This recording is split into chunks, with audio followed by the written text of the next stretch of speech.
পঞ্চম শ্রেণীর গণিত বইয়ের আজকের ভিডিওতে আমরা 92 পৃষ্ঠা নিয়ে আলোচনা করব। তো 92 পৃষ্ঠায় দেখো শতকরা সম্পর্কে আর একটু বিস্তারিত আলোচনা আছে। এইখানে দেখো এখানে দেওয়া আছে 1%। তো 1% বলতে বোঝায় কি? দেখো এই পার্সেন্টেজ এইটা মানেই হচ্ছে বা শতকরা, যেটা হচ্ছে শতকরা চিহ্ন, এটা মানে হচ্ছে 1/100। এই শতকরা মানে হচ্ছে যার লব হচ্ছে 1, হর হচ্ছে 100। তো এখন এইখানে আছে কত? 1% বা এই শতকরা চিহ্ন দেওয়া আছে একের পরে। তো এটা দ্বারা বোঝাচ্ছে এই 1 হচ্ছে লিখবো আগে, তারপরে হচ্ছে এই শতকরা চিহ্নর পরিবর্তে আমরা দিব হচ্ছে 1/100। তো দেখো তাহলে এই 1 আর এই 1 যদি গুণ করি তাহলে 1 আর 1 গুণ করলে 1ই পাবো, আর নিচে হচ্ছে 100। এখানে কিন্তু সেই কাজটাই করছে যে 1 নিচের দেওয়া আছে কত? 100। তো এখন এই 1-এর পরে শূন্য আছে 2টা। তো এই কারণে যদি আমরা 1কে 100 দিয়ে ভাগ করি তখন হচ্ছে এই 2 অঙ্কের আগে হবে দশমিক। তো এইখানে উপরে তো অঙ্ক আছে একটা, তো সেই 1 লিখছে এখানে, আর 2 অঙ্ক বানানোর জন্য তার আগে আরেকটা শূন্য দিছে এবং তার আগে দশমিক।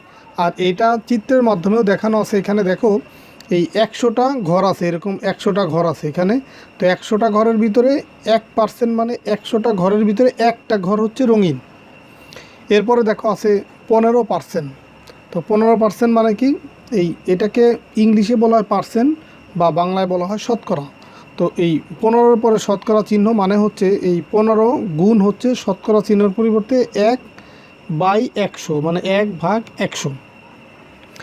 এখন এইভাবে যদি থাকে এই লব আর হর আকারে, তার সাথে একটা সংখ্যা গুণ, সেই ক্ষেত্রে এই সংখ্যা উপরের লবের সাথে গুণ হয়। তার মানে 15 আর 1 গুণ করলে কত পাবো? 15, আর নিচে থাকবে 100। এই যে সেই 100 নিচে চলে আসছে। তো এখন 100 দিয়ে যদি আমরা এই 15কে ভাগ করি, 1-এর পরে শূন্য আছে 2টা, এই কারণে এই 2 অঙ্কের আগে দশমিক হবে। তো এইখানে তো অঙ্ক আছে 2টা, 5 আর 1। তো এই 15-এর আগে এই যে দশমিক, তার মানে 2টা অঙ্কের আগে দশমিক। আর দশমিকের আগে যদি কোনো অঙ্ক বা সংখ্যা না থাকে সেই ক্ষেত্রে তার আগে শূন্য দিতে হয়, এই কারণে এই যে আগে একটা শূন্য দেওয়া আছে। তো এইখানেও দেখো 100টা এরকম ব্লক বা ছোট ছোট ঘরের ভিতরে এই 15টা ঘর হচ্ছে রং করা আছে। এই যে একটা লাইনে আছে 10টা ঘর, আর 11, 12, 13, 14, 15। তো 15টা ঘর রঙিন আছে, আর বাকি যে 85টা ঘর এটা হচ্ছে সাদা। তো একইভাবে দেখো নিচে আছে কত? 67% বা 67, তারপরে শতকরা চিহ্ন। তো একইভাবে এই 67 গুণ এই শতকরা চিহ্নের পরিবর্তে 1/100। তো 67 আর এই 1 গুণ করলে 67 পাবো, আর নিচে 100। তো 100 দিয়ে যদি তাহলে এখন আমি ভাগ করি 67কে, 1-এর পরে 2টা শূন্য, এই কারণে 2টা অঙ্কের আগে দশমিক হবে। 2টা অঙ্কের আগে দশমিক। তো 67তে 2টা অঙ্ক, এই 6 আর 7 2টা অঙ্ক, তো সেই 2টা অঙ্কের আগে দশমিক, তার আগে শূন্য। তো এখানেও দেখো এই 100টা ঘরের ভিতরে তোমার 67টা ঘর রঙিন করা আছে, বাদ বাকি হচ্ছে ঘরগুলো সাদা কালো। আর এইখানে আছে 100%, মানে 100-র পরে শতকরা। তো আমরা দেখো এই যে এইখানে যেমন 67%, 67 গুণ 1/100 লিখছি। তো আমরা কিন্তু একবারে এই লাইনটাও লিখতে পারি যে এই 67 এই শতকরা চিহ্নর পরিবর্তে টান দিয়ে নিচে 100, একবারে এই লাইনটা লিখলেও কিন্তু অসুবিধা নেই, লেখা যায় এরকম। তো এইখানে সেই কাজটাই করছে যে 100%। তো এই শতকরা চিহ্নর পরিবর্তে একবারেই নিচে 100 দিয়ে দিছে, মানে 100 নিচে হচ্ছে 100। তো এই 100 আর এই 100 কাটাকাটি যায়, সেই ক্ষেত্রে এইখানে থাকবে হচ্ছে 1। দেখো সেই 1 এই যে এখানে লিখছে এখানে, বা এটাকে যদি আমরা ভেঙে লিখতাম আগের মতো যে 100 গুণ হচ্ছে এই শতকরা চিহ্নের পরিবর্তে 1/100। তো সেই ক্ষেত্রে দেখো এই 100 আর 1 যদি গুণ করি তাহলে কত হবে? 100ই হবে, আর নিচে থাকবে 100। দেখো এই যে এই লাইনটাই একবার এখানে লিখছে, মানে 100% মানে হচ্ছে সবগুলা ঘরই রঙিন হবে, মানে 100%, 100টা ঘরের ভিতরে 100টা ঘরই রঙিন। দেখো 1 নম্বরে খালি ঘর পূরণ করি ও শতকরা অংশ রং করি। খালি ঘর পূরণ, দেখো এখানে আছে কত? 37%। তার মানে আমরা এইখানে এই শতকরা চিহ্নটা তুলে দিব, মানে হচ্ছে নিচে লিখবো 100, তো উপরে লিখবো 37 আর নিচে লিখবো কত? 100। তো এখন এই 100 দিয়ে যদি আমরা 37কে ভাগ করি, যেহেতু 1-এর পরে 2টা শূন্য আছে, এই কারণে 2টা অঙ্কের আগে দশমিক হবে। তার মানে দশমিক দিলাম এখানে, এই যে 3, 7, 2টা অঙ্কের আগে দশমিক, আর দশমিকের আগে আর কোনো অঙ্ক না, এই কারণে একটা শূন্য দিলাম। তো তো এখন এই 37% মানে হচ্ছে 100টা ঘরের ভিতরে 37টা ঘর রঙিন করব। তো এক একটা লাইনে আছে 10টা করে ঘর, তার মানে দেখো এই যে এই 1 লাইন 2 লাইন 3 লাইন, তাহলে 30, আর এদিকে আছে এই যে 7টা ঘর, 1 2 3 4 5 6 7, এই যে এই পর্যন্ত, যেই পর্যন্ত রঙিন হবে। আর এইখানে এই 3টা লাইন পুরোটা রঙিন হবে। তোমরা রং পেন্সিল দিয়ে বাসায় এটা পুরোটা রং করে ফেলবো। দেখো তাহলে আমরা এই যে 37টা ঘর রং করে ফেললাম। এরপরেরটা দেখো এইখানে রং করা আছে কয়টা ঘর সেটা বুঝে আমরা এখানে পার্সেন্টেজটা দিব। দেখো এইখানে আছে হচ্ছে এই 1 2 3 4 5 6 7 8 9 10 11 12 13 14 15 16 17 18 19 20 21 22 23 24 25 26 27 28 29 30 31 32 33 34 35, তার মানে এখানে হবে 35%। যেহেতু 35টা ঘর রঙিন, তো এখানে হবে 35%। আর 35% মানে হচ্ছে উপরে যাবে হচ্ছে 35, আর এই শতকরার চিহ্নর পরিবর্তে নিচে আসবে কত 100। যখনই আমরা শতকরা চিহ্নটা তুলে দিব নিচে দিব কত 100।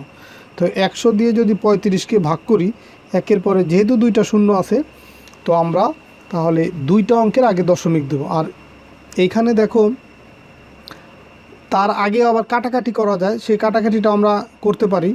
যেমন ধরো এই 5 দিয়ে এটাকে ভাগ করা যায়। এই 5 দিয়ে যদি আমরা 35কে ভাগ করি, তাহলে এইখানে পাবো হচ্ছে 5 7 35 মানে 7। আর 100কে যদি 5 দিয়ে ভাগ করি, এইখানে পাবো হচ্ছে 20। তার মানে আমরা এটাকে ভাগ করলে আমরা এইখানে পাবো, উপরে পাবো 7 লব আর নিচে পাবো 20। এখন এই 20 দিয়ে যদি 7কে ভাগ করি, সেই ক্ষেত্রে যে ভাগফলটা এখানে পাবো সেটাই এখানে বসাবো। তো সেটা এখানে দেখাই দিচ্ছি। দেখো 20 দিয়ে ভাগ করব কাকে, এই 7কে।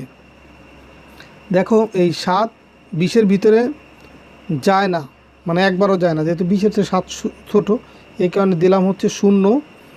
তো 0 আর 20 গুণ করলে কত হবে 0। এখন বিয়োগ করলে 7 থেকে 0 বিয়োগ করলে 7। আর এই সংখ্যাটাকে বড় বানানোর জন্য এইখানে একটা 0 দিব আর এইখানে একটা দশমিক দেব। তাহলে এখানে হলো 70। 70-এর ভিতরে 20 যাবে কতবার 3 বার, 3 20-এ 60। বিয়োগ করলে এখানে পাবো হচ্ছে 10। এটাকে বড় বানানোর জন্য দিলাম আর একটা 0। দশমিকের পরে এরকম আমরা একটা 0 দিতে পারি।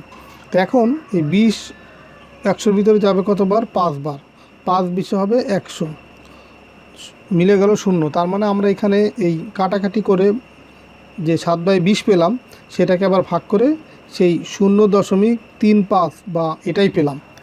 আর আমরা যদি এই প্রথম চান্সে, মানে প্রথমবারেই যদি এই 1-এর পরে 2টা 0 আছে, এই কারণে 2টা অঙ্কের আগে দশমিক হবে, সেটাও আমরা লিখে দিলে কিন্তু পারতাম। তো এটা ভেঙে করছে, বা ঘর ছিল ওই কারণে, এই যে ফাঁকা ঘর ছিল সেটা পূরণ করে আমরা এইভাবেই দেখালাম যেভাবে চাইছে।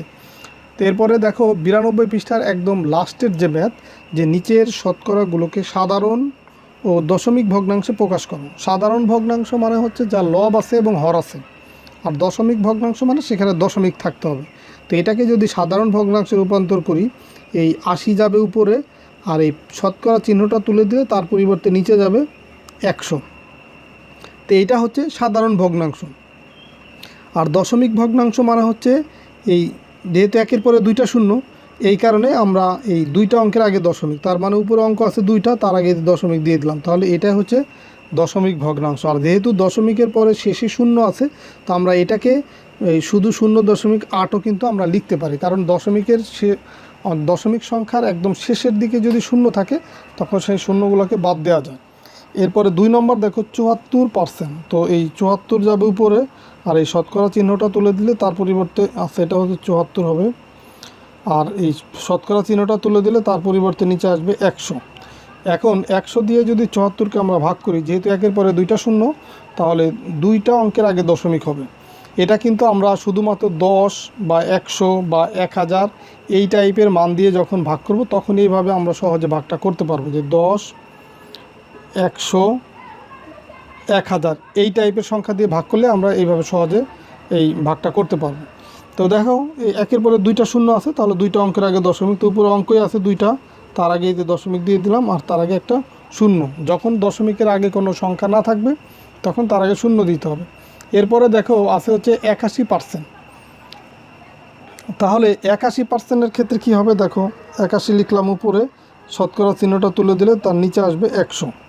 এখন এই 100 দিয়ে যদি 81কে ভাগ করি, একের পরে দুইটা শূন্য, তার মানে এই দুইটা অঙ্কের আগে এই যে দশমিক হবে, আর দশমিকের আগে যেহেতু আর কোনো অঙ্ক নাই এই কারণে একটা শূন্য দিয়ে দিলাম।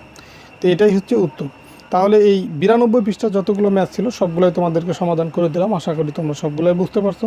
তো ঠিক আছে, সবাই ভালো থাকো, সুস্থ থাকো, কথা হবে পরের ভিডিওতে। আমরা 93 পৃষ্ঠা নিয়ে আলোচনা করব। আল্লাহ হাফেজ।